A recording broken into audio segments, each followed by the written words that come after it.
¿Te encuentras llevando la cuenta de todos tus derechos que han sido violados? Nancy DeMoss Wolgemuth dice que debes tener cuidado con la amargura. Si no renuncias a tus derechos, vivirás como una mujer amargada, enojada, miserable y desdichada. Pero no tienes que vivir de esa manera.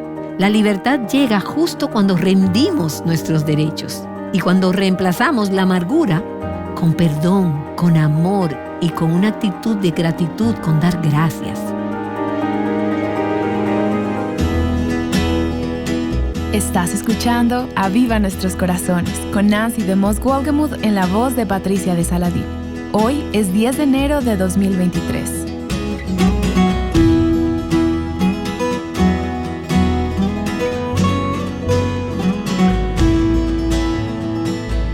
La amargura contamina tus relaciones, tus emociones e incluso tu aspecto físico.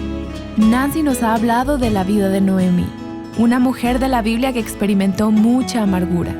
Este episodio es parte de la serie titulada Ruth, el poder transformador del amor redentor. Hoy continuamos con nuestra serie y hemos llegado al final del capítulo 1 del libro de Ruth. Pero antes de terminar el capítulo 1, yo quisiera que veamos por un momento todo este tema de la amargura. Cuando Noemí y Ruth llegan a Belén, Noemí se encuentra con las personas que la conocían desde años atrás, pero ahora ellos difícilmente la reconocen. Se decían entre ellos, ¿no es esta Noemí? Y ella les contesta, no me llamen Noemí, que significa agradable, llámenme Mara, que significa amarga, porque el trato del Todopoderoso me ha llenado de amargura. ¿Y no es interesante ver cómo la amargura afecta nuestro bienestar físico, nuestro semblante y nuestra apariencia? Quizás puedes ver algunas mujeres hoy en día y percibir que son mujeres amargadas, porque hay líneas de dureza, de ira, de amargura, que por alguna razón creo que como mujeres se manifiestan en nuestros rostros más que en los hombres. Noemí era casi irreconocible.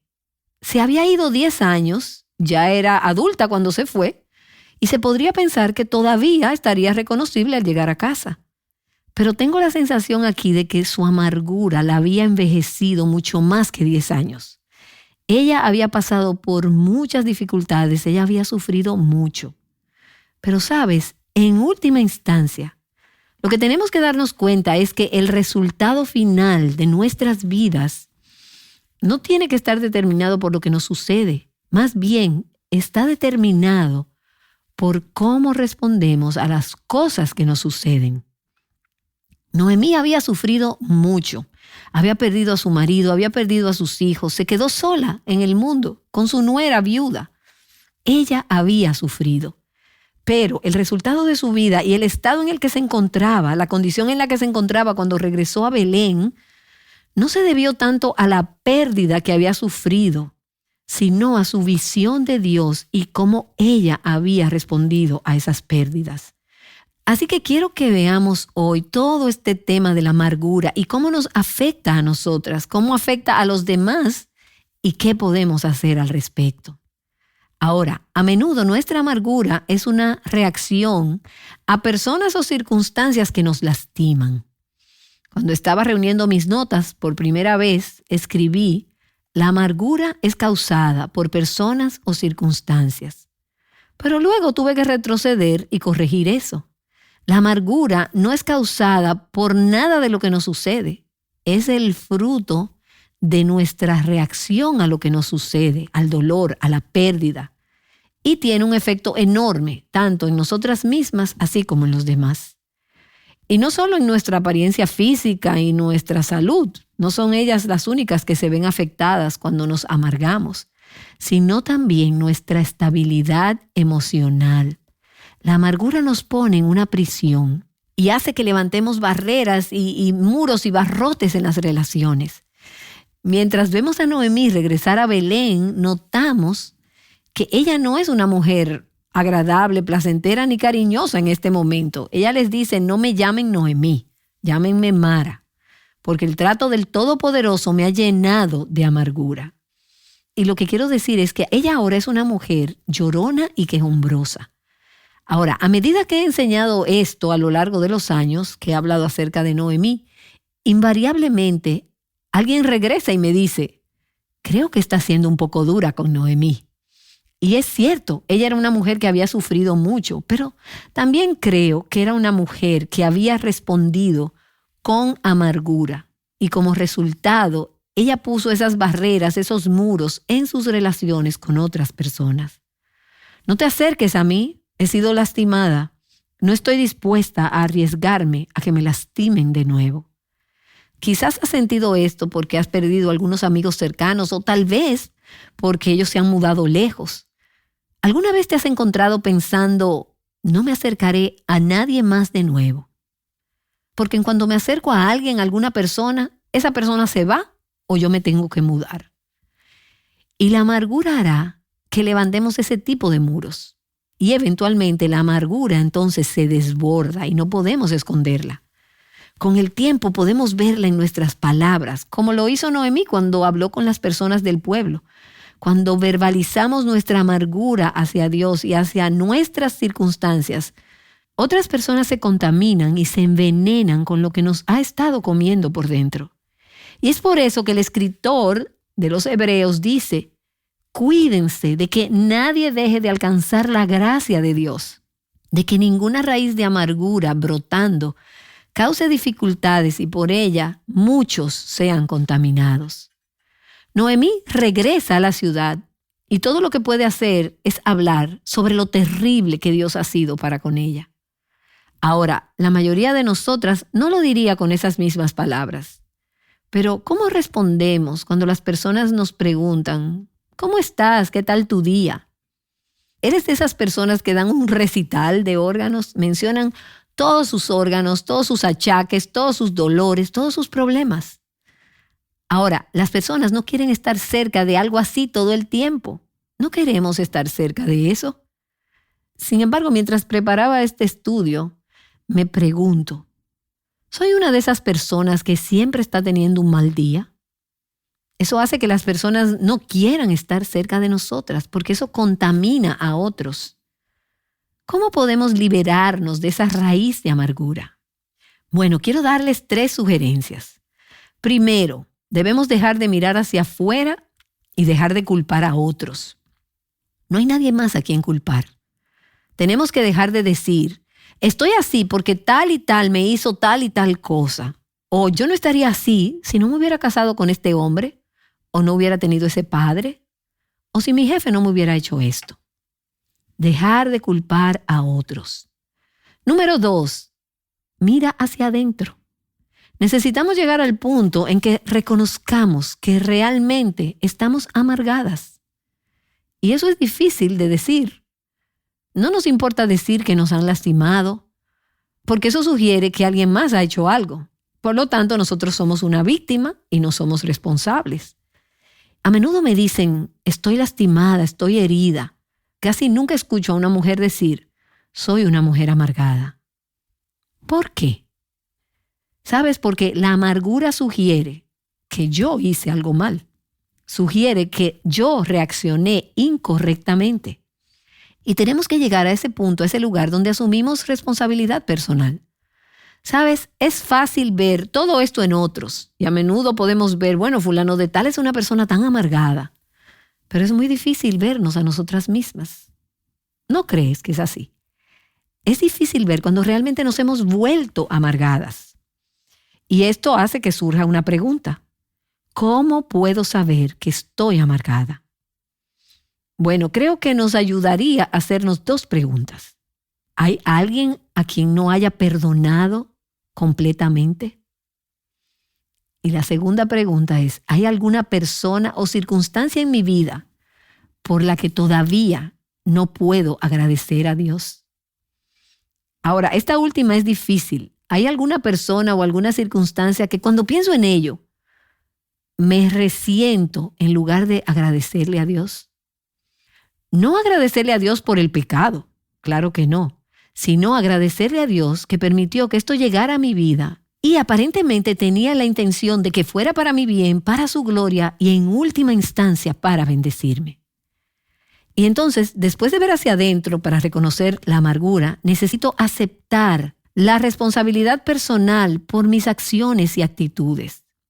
Es posible que Noemí no pudo controlar el hecho de que su esposo llevó a la familia a Moab, donde todas estas catástrofes cayeron sobre ellos.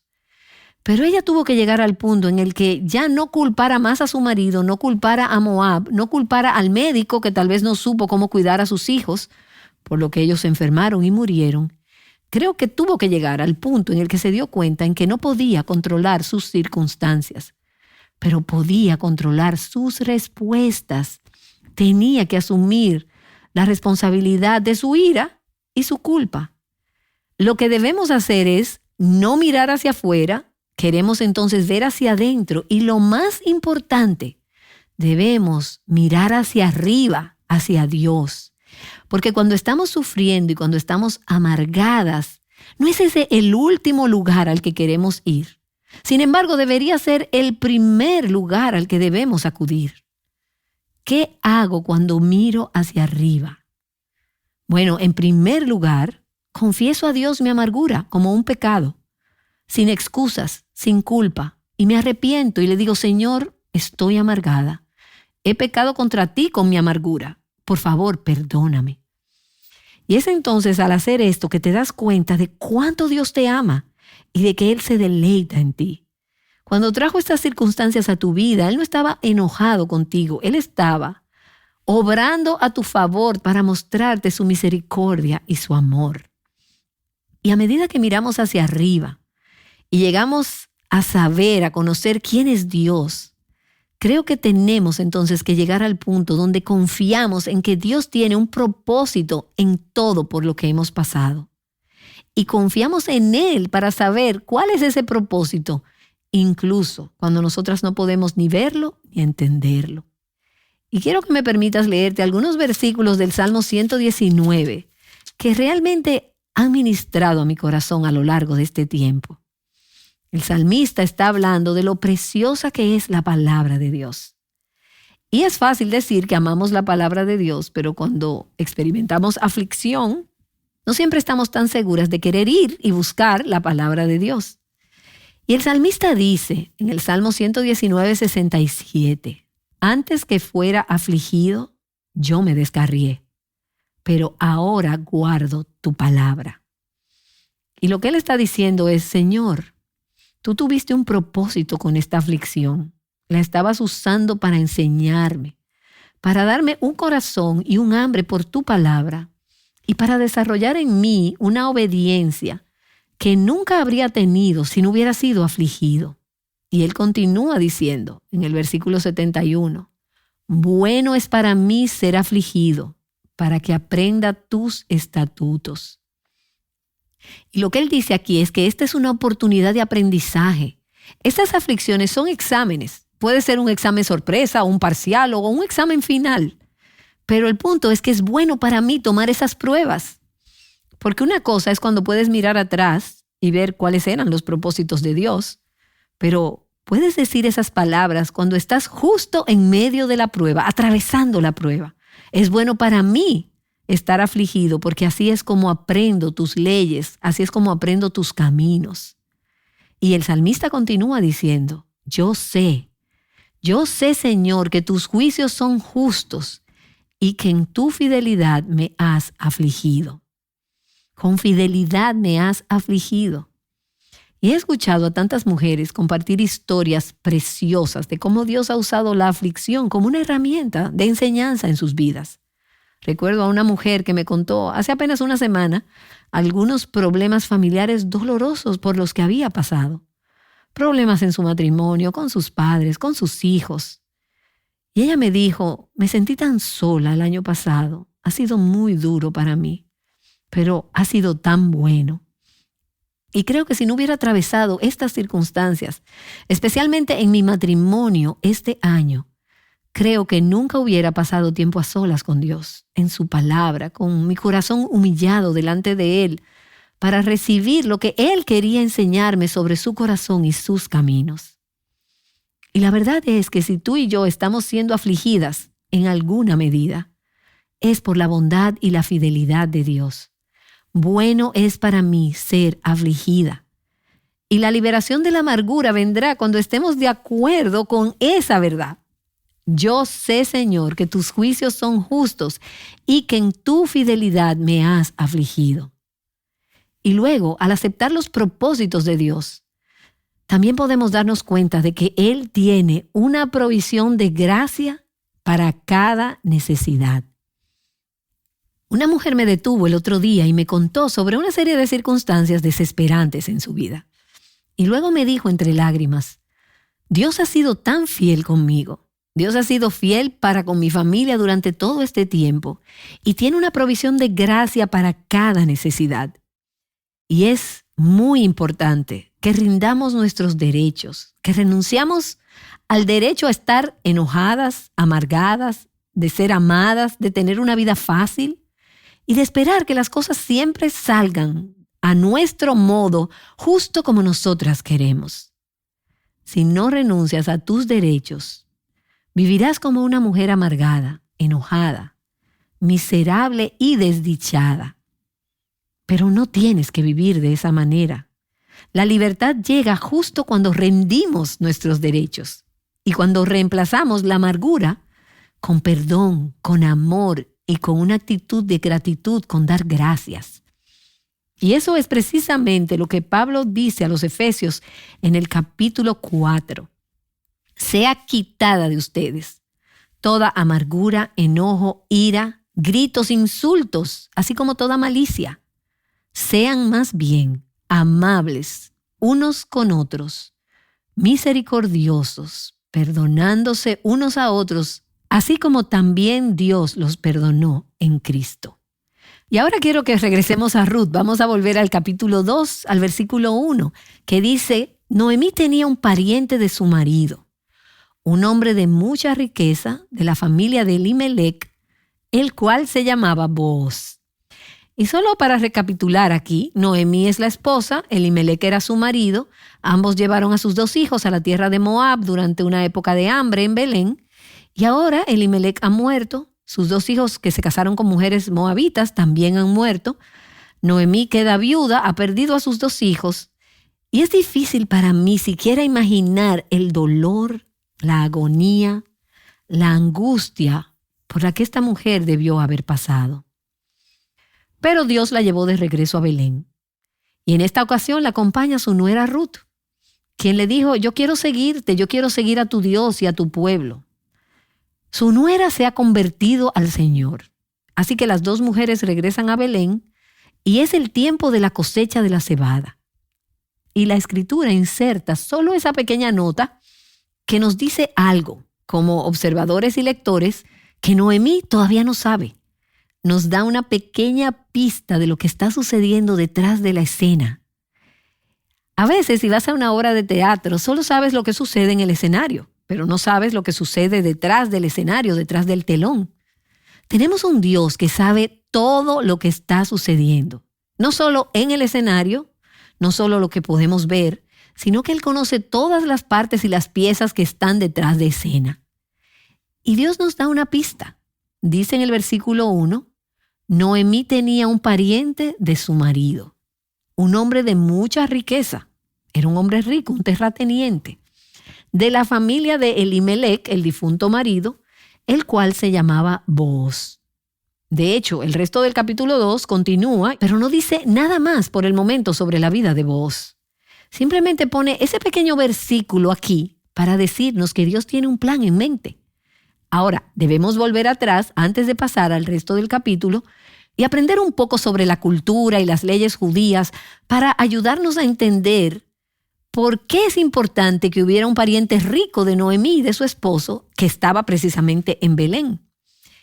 Y esto nos lleva a una ley del Antiguo Testamento que es muy importante que entendamos aún para nuestra propia fe, y es la ley del pariente redentor. Esa frase, pariente redentor, es una traducción de la palabra hebrea, una pequeña palabra que es goel. Es una palabra que esencialmente significa protector. Esta es una provisión de protección. Ahora, como hemos dicho en las últimas 2 semanas, había dos cosas vitales que necesitaban ser protegidas en la cultura judía. Dos cosas que Dios le dijo a su pueblo que eran muy importantes. Una era el apellido, el nombre familiar. Y lo segundo era la tierra de la familia, la herencia, las posesiones familiares. Un Goel era un hombre que podía redimir a su pariente de problemas o pérdidas, y éste le proporcionaría protección y restauración al apellido o a las tierras de la familia. Déjenme mostrarles cómo funcionaba esto. Según la ley de Moisés, los familiares tenían tanto la responsabilidad como el derecho de ayudar a un pariente necesitado o empobrecido. Ahora, para tener un pariente redentor, un Goel, tenías que tener una necesidad. Tenías que estar asolado por la pobreza. Si todo iba bien en tu vida, si tenías tu pareja, tus hijos, tus tierras, no necesitabas un redentor. Dios dio la provisión de un redentor en caso de perder algunas de estas cosas tan importantes y dignas de protección. En lo que respecta a las tierras familiares, si un hombre tuviera que vender las tierras de su familia debido a la pobreza, el pariente más cercano, un pariente que fuera varón, vivo, el más cercano, tenía derecho a rescatar esas tierras, a comprarlas de nuevo y devolverlas a aquel que había perdido las tierras. Él era el Goel, el pariente redentor. En lo que respecta al apellido, y lo vimos en el capítulo 1, un hombre tenía el deber, cuando su hermano moría sin hijos, de tomar a la viuda como esposa y de criar una simiente o hijos para su hermano, que luego llevarían el nombre e iban a heredar las tierras de este hermano fallecido. Entonces, era un sacrificio ser un Goel. Tenías que estar dispuesto a pagar por esa tierra y tenías que ser capaz de pagar por esa tierra. Y entonces tenías que estar dispuesto también a aceptar a esta viuda como su esposa y que los hijos no fueran tus hijos, pues se convertirían en los hijos de tu hermano. Ese fue el medio que Dios usó y una provisión de gracia para ayudar a los judíos empobrecidos o necesitados a conservar las tierras de su familia y a conservar su nombre, su apellido. Ahora, Dios hizo esto no solo para el bien de ellos, sino que recuerda que Dios tenía algo en mente más grande aquí. Dios tenía un plan más grande, un panorama más amplio. Se acercaba un Mesías, se acercaba un Redentor, el Salvador del mundo. Y este Redentor de Noemí, este Redentor de las tierras y del apellido de esta familia, hizo posible que continuara esa herencia judía piadosa hasta el tiempo de Cristo. Este Goel se convirtió en una imagen increíble de Cristo, quien vino a la tierra para redimirnos de nuestras pérdidas. Y a medida que se desarrolla la historia, veremos cómo lo hizo. Pero cuando vemos este primer versículo en el capítulo 2, todo lo que se nos dice es que Noemí tenía un pariente de su marido, un hombre de mucha riqueza, un rico terrateniente de la familia de Elimelec, el cual se llamaba Booz. Y aquí tenemos a Noemí, que es extremadamente pobre, que ha perdido a su familia, sin esperanzas de que continúe el linaje familiar, y está también a punto de perder sus tierras.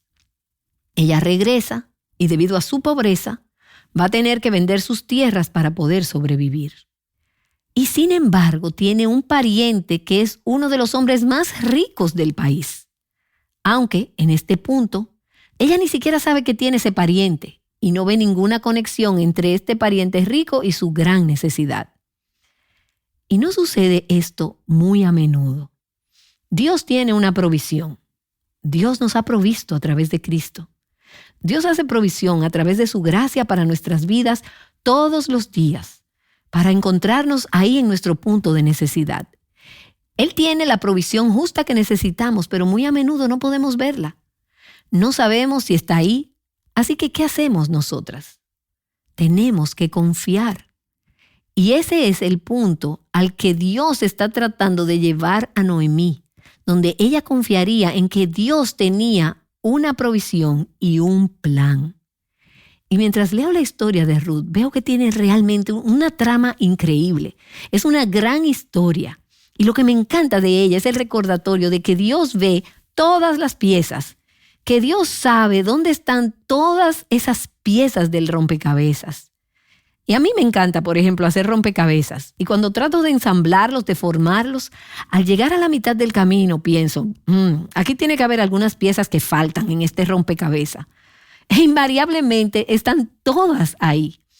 Pero cuando están esparcidas sobre la mesa, desorganizadas, no veo cómo ni dónde encajan. Bueno, pero nosotras tenemos un Dios que ya ha armado el rompecabezas. De hecho, en su mente nunca estuvo desarmado. Él sabe cómo encaja todo. Él ve todas las piezas, porque no hay misterios en el cielo. Ahora, de este lado del cielo, hay demasiados misterios. Y creo que tenemos que llegar al punto en el que estemos dispuestas a vivir con el misterio, a vivir con algunas cosas que no se pueden explicar. Tengo una amiga, se llama Jenny. Ella perdió a su esposo y se quedó con 4 niños pequeños. Pero aunque no entendamos las razones, ella ha abrazado la voluntad de Dios y su corazón ha confiado en Dios. Pero me atrevo a decir que no tiene todas las respuestas para eso y no las tendrá de este lado del cielo. Pero también he visto en Jenny a una mujer que confía en un Dios que ha provisto. Eso no lo hace fácil. Eso no significa que no haya lágrimas. Eso no significa que no haya mucha soledad y una sensación de pérdida. Pero he visto desde la distancia a una mujer que recurre a los recursos de Dios para encontrarse con Él en su momento de necesidad. Y creo que se nos habla de Booz en este primer versículo del capítulo 2, de modo que más adelante en el capítulo, cuando Ruth realmente conoce a Booz, veremos que ella piensa que es una reunión por pura coincidencia. Pero el lector sabrá que no hay coincidencia aquí. Ella no llegó al campo de Booz por casualidad. Dios la dirigió hacia allí. Dios puso a ese hombre ahí y Dios la envió a ese campo. Y es de mucho ánimo para mí saber que detrás de lo que parece ser casualidad en nuestros encuentros cotidianos, en nuestras experiencias y en nuestras vidas diarias, no existe el azar. Todo está bajo la providencia. El conocimiento, el decreto, el amor y el cuidado providencial de Dios, todo está bajo su control. Y a menudo digo, y mientras más envejezco, más lo digo, en serio, me encanta vivir bajo la providencia. Me encanta. Ahora, no siempre me gusta todo lo que esto implica para mí. No siempre me encanta desconocer lo que Dios está haciendo. Pero cuando doy un paso atrás y lo adoro y reflexiono sobre quién es Él y veo lo que ha hecho, entonces tengo fe para creer que en medio de los misterios que estoy viviendo ahora, las cosas que ahora no puedo entender o comprender, sé que están dentro de su providencia. Él es soberano, Él es bondadoso, Él está gobernando y Él está orquestando y tejiendo las piezas de mi vida para hacer una gran historia de redención. No podemos ver el final de la historia, no sabemos cómo encaja todo, pero Él lo hará. Dios nos da solo unos pequeños destellos. Noemí tenía un pariente de su marido, un hombre de mucha riqueza, de la familia de Elimelech, el cual se llamaba Booz.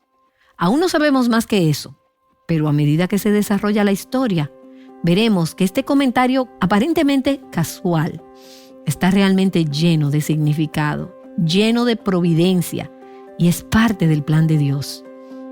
Así que si hoy estás necesitada, o estás viviendo en medio de un misterio, estás viviendo en dolor o en la incertidumbre de tus circunstancias, lo que está sucediendo en tu vida, cobra ánimo, sé fuerte, sé valiente. Hay un Redentor cerca, un hombre de mucho prestigio, un hombre de riqueza, un hombre de influencia, un hombre que tiene el derecho, el poder y la voluntad de redimirte a ti y tus pérdidas. Él conoce tu necesidad. Él te ama y Él está comprometido contigo y tiene la intención de restaurarte.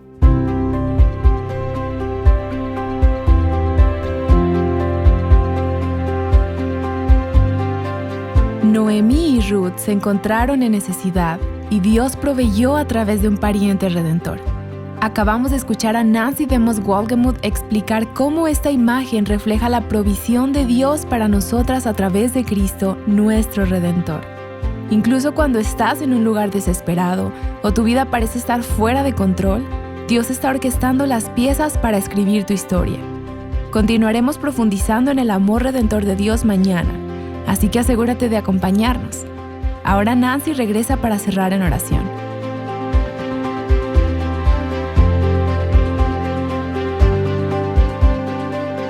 Gracias, Padre, por darnos pequeños destellos dentro de las complejidades de tu plan.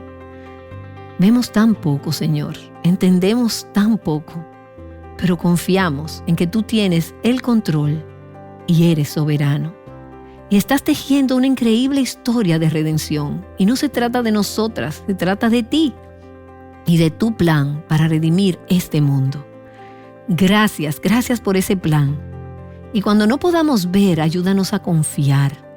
Gracias por la promesa de que cuando un día te veamos cara a cara, veremos hacia atrás y diremos, has hecho bien todas las cosas. En el nombre de Jesús. Amén.